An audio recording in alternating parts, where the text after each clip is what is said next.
तर भरतजी थोडंसं माझ्या मनाला मी थोडा बारीक आहे एवढ्या मोठ्या लोकांना मी पुरस्कार देण्यासाठी. आणि या पुरस्काराचं नाव आपण शिवरत्न ठेवलं.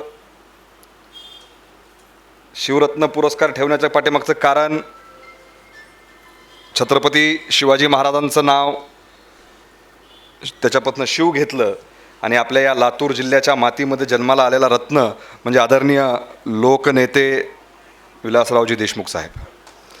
या महाराष्ट्रामध्ये आज मी राजकीय ह्याच्यामध्ये काम करत असताना या महाराष्ट्रामध्ये आज खऱ्या अर्थाने एका नेतृत्वाची उणीव जाणवते.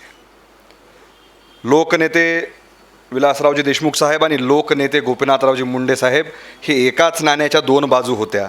हे नेतृत्व ज्या दिवशीपासून या आपल्या सगळ्यांच्या पासून दूर निघून गेलं ते आपल्या मनात आहे. पण आज खऱ्या अर्थाने महाराष्ट्राला या दोन नेत्याची गरज आहे. जरी हे एका नाण्याचे दोन बाजू असले तर जसे नाण्याला दोन बाजू असतात तसंच यांचा संघर्ष राहिलेला आहे.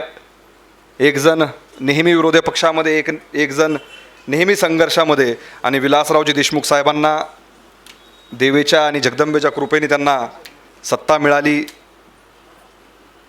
दोघंही एकदाच जिल्हा परिषदमध्ये, दोघंही एकदाच विधानभवनामध्ये, दोघंही एकदाच दिल्लीमध्ये असा या दोघांचा प्रवास. जरी त्यांना जन्म देणारी माय वेगळी असली तरी मित्रापेक्षा जास्त प्रेम भावासारखं, सख्या भावासारखं प्रेम ह्या दोन नेत्यांमध्ये होतं. मला खरं तर कधी वेळ मिळाला नाही किंवा मला असा कधी प्रसंगही आला नाही की या दोन नेत्याबद्दल दोन शब्द बोलण्याची कधी वेळ म्हणजे कधी प्रसंग असा मला मिळाला नाही. तुमच्यासाठी मी त्याचा भरतजी आपलं धन्यवाद व्यक्त करतो की तो प्रसंग तुम्ही आज मला घडवून आणला.